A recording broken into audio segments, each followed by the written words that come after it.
ওই বাপরা মেয়েটাকে বুকে আঁকড়ে রেখে মানুষের মতো মানুষ তৈরি করলাম। ওই প্রণয়ের সাথে হাতে হাত ওই নকল ভগবান দাদা সাহেবের বিরুদ্ধে সাধারণ মানুষের কাছে প্রতিবাদের ঝড় তুলতে শুরু করেছিল। না না না না, আমার মনে হয় ওই শয়তান দাদা সাহেবই আমার নাতনিকে অপহরণ করেছে।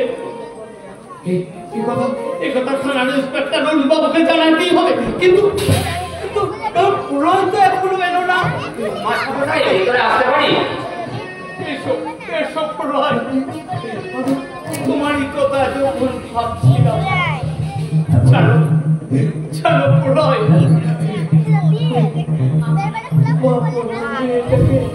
দেখতে না হবে আমার বুকের ভিতরটা যেন বৃষ্টির অংশ পুড়ে পুড়ে খাচ্ছে। সারা জীবন সত্যনিষ্ঠা এই অন্যায়ের তুমি কি আমাকে পুরস্কার দিলে?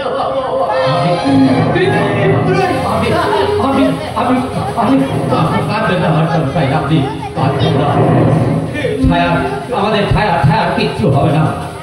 ওই ইন্সপেক্টর অরুণ রায়কে সঙ্গে নিয়ে ওই শয়তান দাদা সাহেবের হিমঘর থেকে ছায়াকে আমরা উদ্ধার করবো। হ্যাঁ মশাই, ওই দাদা সাহেবের যত অপকর্ম ওই হিমঘরে ঘটে, তাই আমারও সন্দেহ ওই ছায়াকে হিমঘরে আটকে রাখা হয়েছে।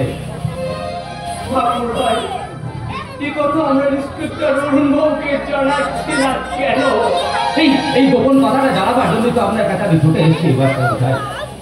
এই গোপন তাই বলি বাচ্চা মশাই, আমাদের আর দেরি না করে চলুন অরুণ রায়ের বাসায় গিয়ে তাকে সমস্ত কথা জানিয়ে আসি।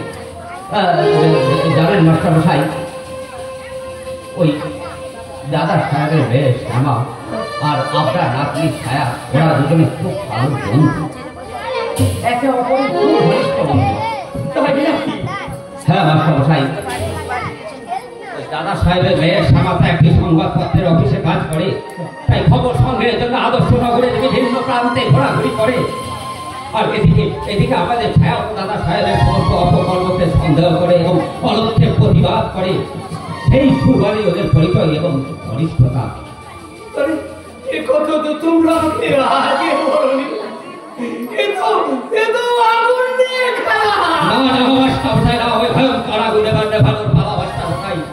ওই শয়তান রূপে মানুষ যখন অন্যায়ের সিঁড়ি বাড়িয়ে বাড়িয়ে সর্বোচ্চ শিখরে ওঠে, তখনই ঘটে সত্যের জাগরণ। আর সত্যের আঘাত বড় কঠিন মাস্টার মশাই, সত্যের আঘাত বড়। আমি ঠিকই বলছি মাস্টার মশাই, ওই অন্যায়ের দিয়ে বড়া সিঁড়িগুলো যখন ভেঙে ধূলিসাৎ হয়ে যায় আর তাতে চাপা পড়ে মৃত্যু ঘটে, ওই শয়তান রূপে মানুষের শুধু সময়ের অপেক্ষা করা মাস্টার মশাই, শুধু সময়ের অপেক্ষা করা। মাস্টার মশাই চলুন আমরা অরুণ বাবুর বাসায় গিয়ে সব জায়গায় চলুন।